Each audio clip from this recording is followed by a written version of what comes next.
Another bendy bus for the scrap heap. The number 25 had to be towed away as the fire completely destroyed its engine. The bus had been driven from its depot at Waterden Road in Stratford over to Ilford, where it would have started picking up passengers. On a typical afternoon, the number 25 is very busy indeed. We know from eyewitnesses that there was an explosion on the bus and that then the flames took hold very quickly. If there had been people on it, then they would have had very little time to make their escape. 3 years ago, there was a spate of fires on Bendy Buses. Luckily, no one was injured, but the entire fleet of 120 buses had to be withdrawn. The fault was fixed, but 3 years on, and we're looking at another fierce blaze. The emergency services were on the scene within a few minutes on Saturday, and the fire was quickly put out. One of the first on the scene was the local schoolboy who shot these pictures. 14-year-old James Galbraith lived just round the corner from the accident, and as a bus and train enthusiast, he rushed straight round to film it.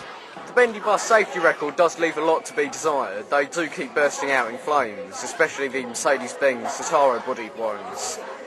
And last time Mayor King said that if one happens again, then he would withdraw them all.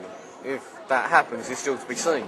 But Transport for London won't withdraw the buses because they insist the fault that caused this fire is unrelated to the engine problem that caused the fires 3 years ago. We've appointed some independent investigators and they're working with the bus operator and the vehicle manufacturer to confirm the initial thoughts that it was the heating unit that was the cause of the fire and to see whether it was a one-off incident or whether there's a common theme. If there is, then we'll work with the manufacturer of that unit to make sure that any issues are rectified across vehicles that use that unit. I think this does go to show that they are not brilliant vehicles for London transport, and I do think it'd be a very good idea if we could phase them out over time and reintroduce a newer, improved, disabled-friendly version of the Routemaster.